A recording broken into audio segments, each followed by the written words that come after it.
Hello students, welcome to my channel computer at all step. आज का हमारा topic है डिस्क्रीट सिस्टम सिमुलेशन। इससे पहले हम इसमें कॉन्टिन्यूस सिमुलेशन का कंसेप्ट कर चुके हैं, सिमुलेशन का बेसिक्स पढ़ चुके हैं।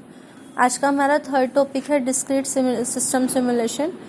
डिस्क्रीट का मीनिंग हम ऑलरेडी डिस्कस कर चुके हैं कि जो भी हमारा कंसेप्ट रहता है डिस्क्रीट का, डिफरेंट टाइम इंटरवल के ऊपर हमें टास्क परफॉर्म करने होते हैं, लाइक एक्टिविटीज़ परफॉर्म करनी होती हैं। इंटरवल बहुत चेंज पे आएगा, लाइक इस तरह से, कभी कम कभी ज़्यादा।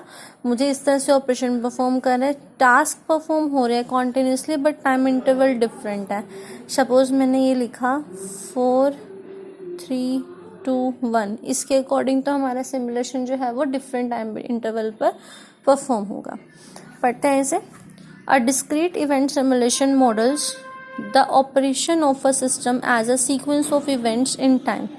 डिस्क्रीट इवेंट सिमुलेशन मॉडल के अंदर कंसेप्ट रहता है कि जो ऑपरेशन है परफॉर्म मुझे करना है वो सीक्वेंस ऑफ इवेंट्स के अकॉर्डिंग करना होगा। मतलब मीन्स मेरे पास बहुत सारे इवेंट्स हैं, बहुत सारे टास्क एक्टिविटीज़ हैं जिनको मुझे सीक्वेंशियली परफॉर्म करना है, लीनियर ऑर्डर के अंदर सीक्वेंस में परफॉर्म करना है टाइम के अकॉर्डिंग।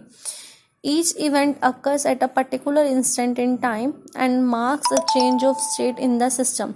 मुझे हर एक सिस्टम के अंदर या फिर सिस्टम के अंदर हमें जितने भी इवेंट्स परफॉर्म करने हैं वो पर्टिकुलर टाइम के अकॉर्डिंग करने हैं, और उसके अकॉर्डिंग सिस्टम की जो स्टेट है वो हर एक इवेंट के बाद चेंज होगी। Between consecutive events no change in the system is assume to occur. जब हम मल्टीपल इवेंट्स को परफॉर्म कर रहे हैं सिस्टम में कोई भी चेंज परफॉर्म नहीं होगा। इवेंट कंप्लीट होने के बाद ही सिस्टम में कोई चेंज परफॉर्म होगा। Thus the simulation time can directly jump to occurrence time to the next event. तो हमारा सिस्टम जो है वो डायरेक्टली जंप हो जाता है उसके बाद नेक्स्ट इवेंट के बाद। एक इवेंट कंप्लीट हुआ, नेक्स्ट इवेंट स्टार्ट होगा, फिर एक पर्टिकुलर टाइम ड्यूरेशन पे वो इवेंट कंप्लीट होगा, देन हमारा एक न्यू इवेंट स्टार्ट हो जाएगा। इस कंसेप्ट को बोलते हैं नेक्स्ट इवेंट टाइम प्रोग्रेशन। ये कंसेप्ट रहता है हमारा। एक ऑल्टरनेटिव अप्रोच आती है जिसको फिक्स इवेंट टाइम प्रोग्रेशन भी कहते हैं। इसके अंदर हमारा टाइम पीरियड फिक्स रहता है। सपोज मेरे पास n नंबर ऑफ टास्क हैं जो मुझे परफॉर्म करने हैं। इन n नंबर ऑफ टास्क को मैंने 20 मिली सेकेंड को असाइन कर दिया कि इस 20 मिली सेकेंड में मुझे हर एक टास्क को कंप्लीट करना है। इस कंसेप्ट को बोला जाता है टाइम स्लाइस और टाइम क्वांटम। तो ये कंसेप्ट हमारा टाइम स्लाइस का रहता है। लाइक हम राउंड रॉबिन शेड्यूलिंग के अंदर करते हैं, एक particular time period fix time slot हम अलोकेट कर देते हैं। यूमा मॉडल में भी हम यही कंसेप्ट करते हैं जो सिमुलेशन के अंदर यूज किया आता है। इक्वल टाइम पीरियड हम हर एक कंसेप्ट को असाइन करेंगे, हर एक टास्क को असाइन करेंगे। उसके बाद सिस्टम स्टेट हमारी अपडेट होगी पर्टिकुलर इवेंट को परफॉर्म करने के बाद। तो ये हमारा डिस्क्रीट सिस्टम सिमुलेशन का कंसेप्ट था। अब इसके अंदर हमारी की स्टेजेस हैं। डिस्क्रीट सिस्टम सिमुलेशन के अंदर हमारे पास 3 स्टेजेस आती हैं यहाँ पर। डेटा कलेक्शन, मॉडल बिल्डअप किया।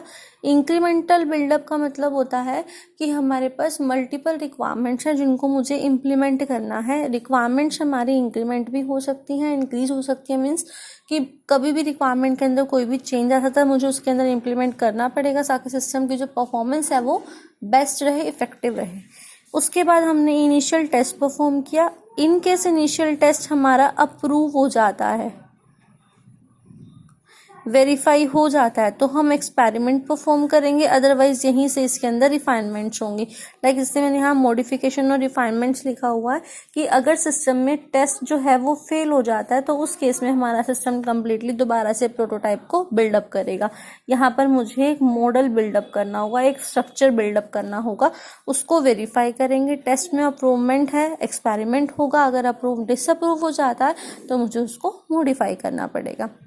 अब हमारे पास की प्रिंसिपल्स हैं जो हम डिस्क्रीट सिस्टम सिमुलेशन में यूज़ करते हैं। तो हमारे पास टोटल 5 प्रिंसिपल्स आते हैं।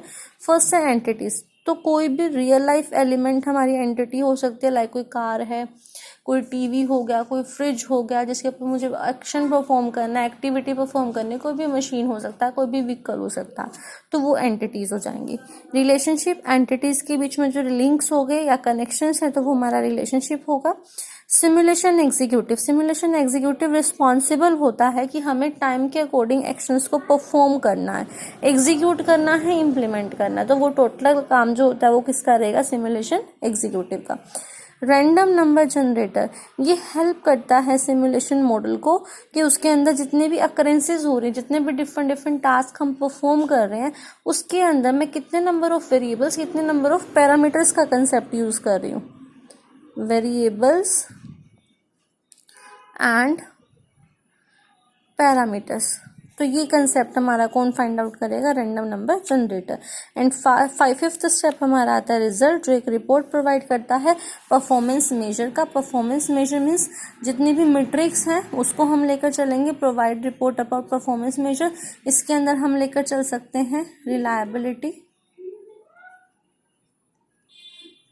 इफेक्टिवनेस, मेंटेनेबिलिटी,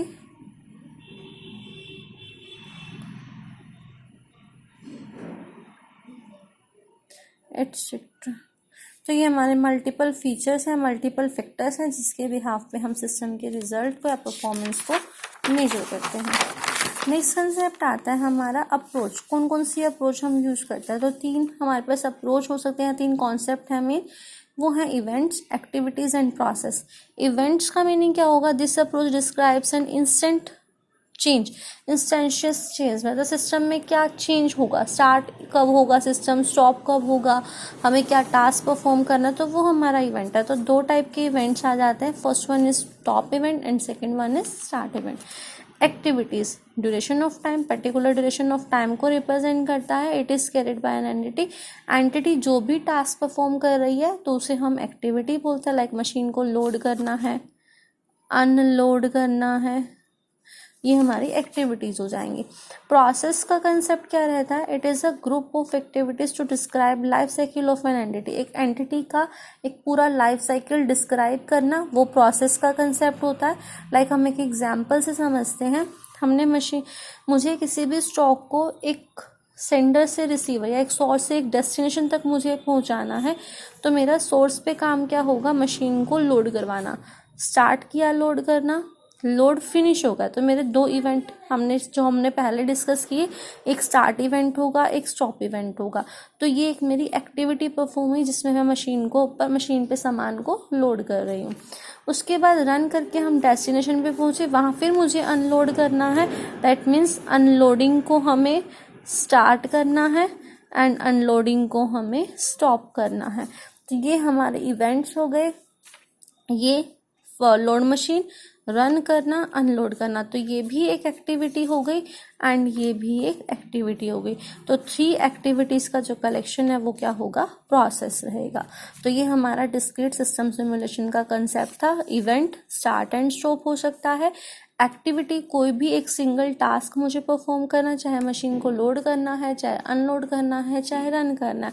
जब मेरा एक पूरा कंसेप्ट कंप्लीट हो जाता है, पूरा जॉब मेरा कंप्लीट हो जाता है, उसे हम बोलते हैं प्रोसेस, जिसके अंदर कलेक्शन ऑफ एक्टिविटीज़ होता है।